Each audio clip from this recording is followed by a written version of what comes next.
A Wake of Buzzards by Mike Dressel. On the third day of Jere in the barn, the buzzard brought Kenny a present, a small, mangled carcass.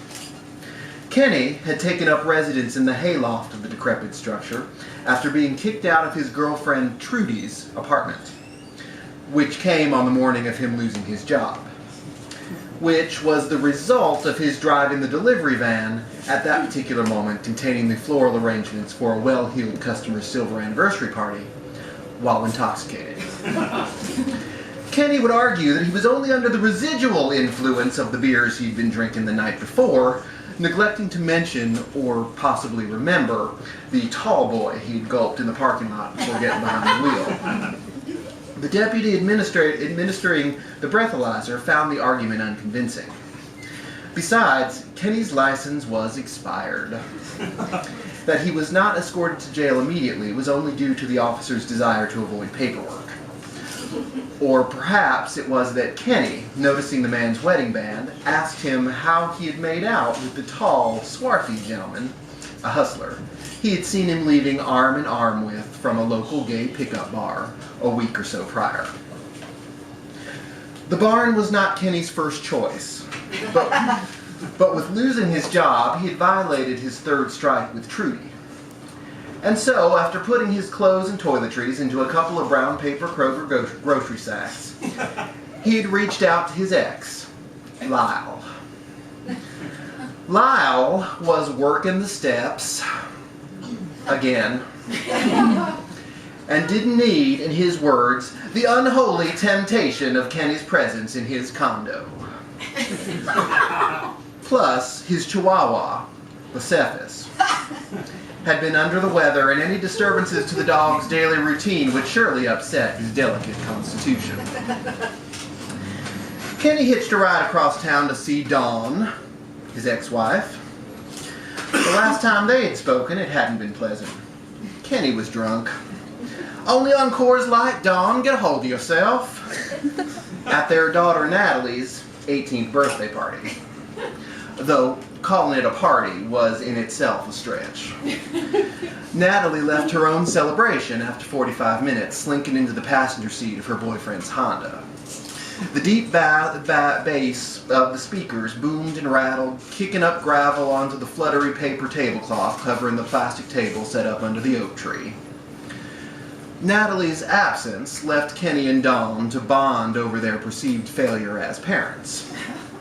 Kenny, decorously, lit Dawn's Winston lights and nodded in agreement through her litany of parental woes, beginning with, "I just don't know what's happened to that girl." Then Kenny got too handsy and Dawn sent him packing. Kenny rapped his knuckles on the splintered screen door, then stepped back, running his fingers through his wild auburn hair, in a gesture at making himself presentable. He waited. There was a quick flapping of the floral curtain that hung over the diamond pane of the window to the front door, the sound of locks turning, and then it opened with a swollen pop. A woman in stretch pants, sweatshirt, and house slippers the color of daffodils held the screen door, which wheezed as it opened, ajar. "Morning, Eunice." Kenneth. He knew his former mother-in-law would not appear with a loaded shotgun. She hated firearms. But she had deadly aim with a flung frying pan, a lesson he had learned years earlier. Kenny was prepared to duck and cover if need be. "Is Dawn here?" he asked, feeling not unlike a high school rebel asking to date the preacher's daughter. "Depends," Eunice said. She was nothing if not economical in the conversation department, Kenny thought. "I was hoping to have a word." "Which one would that be?" "Howdy, for starters," he said. "She's out. I suppose you can come in and wait, but I hope you don't want coffee because I'm fresh out." Dawn refused when she did finally return from her errands to allow Kenny access to her bed, or the sofa in the living room, or any horizontal space where he might sleep. Kenny was shuffling back down the driveway toward the main road when he caught sight of the barn, which stood adjacent to the rubble of Eunice's family's old ancestral home. It was virtually uninhabitable, which meant it was free. Kenny discovered the Buzzard family had laid claim to the loft space first. They found each other there in the twilight of that cool North Carolina spring day, and after a weary, watchful 2 nights, accepted each other's continued presence as a given. The chicks especially were nonplussed. Though sodden and feckless, Kenny was not completely without some sense of style. He scrounged up an antique mirror from underneath the tarp and an enamel wash basin and pitcher. He selected a patch of floor next to the wobbly cane chair that would be his bedroom. An old oil lamp provided light, and for entertainment there was a boombox with one blown-out speaker and a Kate Bush cassette tape jammed in the door. He managed to squat there for 3 days' time before he was found out. Eunice, searching for her kitten Butternut, saw a figure skulking on the property and gave chase. "Whoever the hell you are, you better get off this land. I've already called the sheriff." She caught up to Kenny as he was halfway up the ladder to the loft. "What in the hell?" she said. "Afternoon, Eunice. Fine weather. I was hoping, since I was already here..." He flashed her a toothy grin. Eunice glared at him and then sighed. "Just for the time being," she said. "But mind yourself. Trouble hangs off you like an ill-fitting shirt." He started to thank her, but she just raised her hand to silence him. "Do me a favor while you're out here. Keep an eye peeled for Butternut. Fool thing has gone missing, and he's still so itty-bitty." Kenny promised he would and flashed to the mound of freshly dug earth behind the barn where he had stowed the Buzzards' putrefied offering. It had been hit by a car, he could tell. They hadn't killed it. But he didn't feel like addressing those particulars with Eunice. Kenny was allowed to shower and use the toilet in the house, while an old sleeping bag that smelled faintly of cat pee was loaned to him. His morning routine, well, morning for him, was to pass his former mother-in-law, sitting at the Formica kitchen table, flipping through the pages of the daily newspaper and muttering curses under her breath, and use the facilities before lighting the first of the day's cigarettes on the stove burner and stirring up a cup of instant coffee. Unemployed, he ingratiated himself to Eunice by doing yard work, and sometimes he filled his afternoons with Dawn, who had now warmed to his presence. They scoured the red clay of the property for lost flatware or odd bits of china and depression glass, which they could sell at the flea markets where she had a booth for her homemade earrings and necklaces. Dawn, it should be noted, was an excellent beater. She had been on disability since she'd fallen at the craft store where she worked, injuring her lower back and leading to endless trips to the doctors and a near bottomless supply of muscle relaxers and painkillers, which might have accounted for her increased tolerance to Kenny's presence. Dawn, puffy and pleasantly zonked on pills, could spend hours out of doors with her ex-husband and barely get worked up to a state of aggravation, at least for a few weeks. They'd met at a club 19 years ago. He had offered her a slip from his flask, but she was a teetotaler. "You look like Stevie," he said. "I love Stevie. Isn't she just beyond?" They danced. To him, she was a crystal vision in her flowy skirt, blonde hair flailing and bracelets jangling.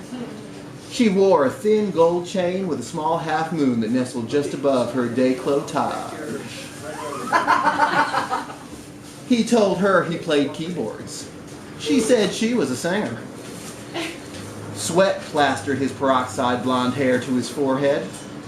He was 21. She's 19. They were engaged within 6 months. That Kenny was gay was more a problem for Dawn's extended family than her, though she picked up on the signs of his drinking too late, being unacquainted with the burden of alcoholism. Dawn paced the annex of the small Methodist church while her uncle and her cousin, Kenny's appointed groomsman, tried to sober him up in the bathroom, one splashing water on his face and trying to get coffee down his throat, while the other wrestled the fifth of vodka from his hands. The couple stood, Kenny leaning on Dawn for support, in front of the paltry assemblage of friends and loved ones that pledged their eternal love to one another. Dawn was pregnant within the year. She separated from Kenny after 3 years and officially filed for divorce after the 5th. But their boundaries never remained rigid. He had helped nurse Eunice back to health after a bout of pneumonia, moving back in with Dawn and his daughter, who were living at Eunice's place. Initially, it wasn't even the boyfriends he kept on the side. It was the drinking that led to the choice of boyfriends he kept on the side. Angry bikers or recent parolees, the toughest of trade, who would show up at all hours, spurned by Kenny's fickleness or seeking to recoup money loaned to him, hurling vile epithets through the windows, and once a brick dislodged from the carport. It was not the environment in which Dawn wanted to raise her daughter. And so, he was exiled again. Though often, Dawn, during bouts of insomnia or depression, would call Kenny and keep him hostage on the line for hours, relaying the minutiae of her day in excruciating detail, while he slowly drifted into unconsciousness. The mama buzzard had flopped the lifeless tabby-furred body at Kenny's feet like a greeting from a carrion welcome wagon, her maternal instinct viewing him less as a threat and more as a lost creature badly in need of nurturing. That, or she sensed he'd likely keel over dead soon and they could feast. The buzzard's shiny black button eyes watched him as he produced a handkerchief and gently scooped up the tiny corpse. In return for that initial kindness, he began making gifts to the buzzards. He tore an old beach towel into strips to bolster the buzzard's family nest. He began sneaking scraps of raw hamburger out of the house on his daily bathroom trips, rolling it into a ball and sticking it into the pocket of his windbreaker to later feed the chicks by hand. Whatever gene was missing in his ability to care for himself was manifest in helping others. He worked for a time as a pet groomer. His longest employment was as a home health aide, gabbing with his elderly female clients and styling their wigs and helping them apply their lipstick, fastening the clasps of their necklaces, reading them snippets from the tabloids and gossip magazines. They adored him, as did his supervisors, until the one afternoon he was cajoled by old Lady Morris to give her a nip. "Just a teaspoon, darling," from her secret stash.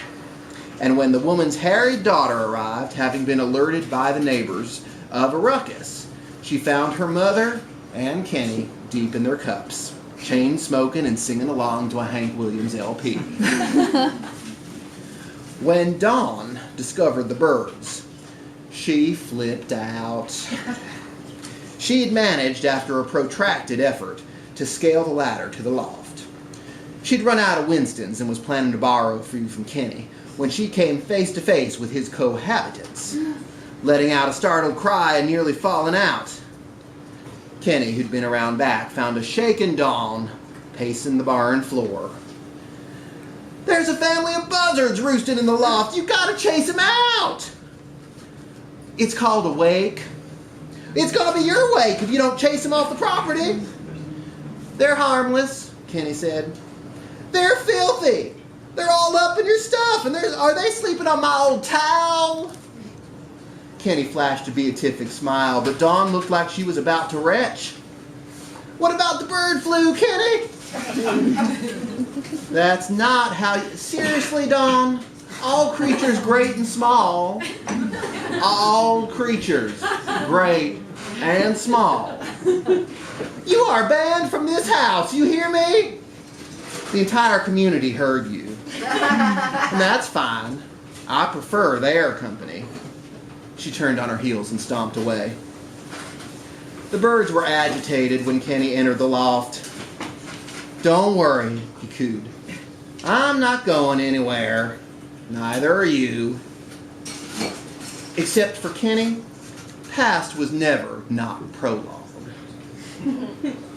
He'd only meant to walk down to the nearby gas station to pick up some beer and a beef stick, but he ended up in the passenger seat of a cherry red sports car and on a 2-day bender with Troy, a darkly handsome friend of a friend he had met at a party once. It was near midnight when he finally returned to the property.